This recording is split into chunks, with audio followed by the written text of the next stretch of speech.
Kalmamatı Gülcemal Kamalsın. Kalmamatı Gülcemal Kamalsın. Kalmamatı Gülcemal Kamalsın. Törağa çıksın, cevap versin bize. Çıksın. Törağa çıksın. Gülcemal Kamalsın. Bizge cünüyorsun.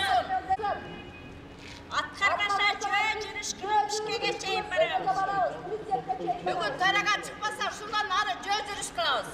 Men акча керек болуп жүз мен кредит алганмын. Ана менен биринчи жолу кредит алган үчүн базарда точкаңыз жок экен, үйүңүздүн документини берейин десем, мен үйүм документин алып келип койдум. Мен эми банк алдабайт деп ойлодум да.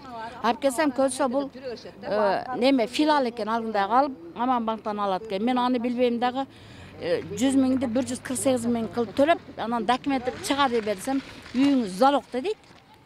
Неге залогда чыгарып бербейсиңби десем, ана чыгарып берем, мана чыгарып берем. Анан мен айттым да, неге мен төлөп бүттүмбү десем, башкалардан карызы бар дейт. Көрсө, өз алгы проценттин алгандан кийин 3 миллионду алгандан кийин бирин да төлөбөй койгон да.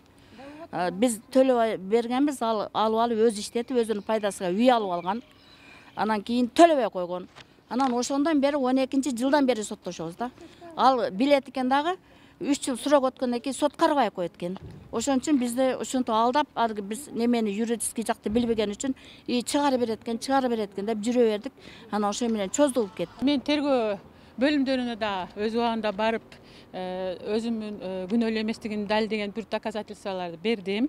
Биринчи инстанциядагы сот туура эмес чечим чыгарды. Мен азыр апелляция иретинде кайрылдым. Себеби бул заказной иш. Бүт ушул мен үстүмөн жала жаап ушинтип жүргөндөрдүн бардыгы эме жалган жала. Мен андай 5 миллион зыян келтирген жокмун. Өздөрү турак жайда жашап атат. Күрөөгө өздөрү койгон. Азыркы учурда мага булар карызын бербей жүрөт. Ошо 600 миң төлөсө күрөөлөр чыгат. А 5 миллион зыян келтирди дегени бул абсурд да. Мен ойлойм, сот адилеттиги болсо, мен өзүм күнөөлүү эместигимди далилдеп, соттун жыйынтыгы менен мен буларды моральный, материальный ущербке берем. Аталган иш боюнча Жалал Абад шаардык сотунун 18 декабрь 2018 жылдагы өкүм кабыл алынган.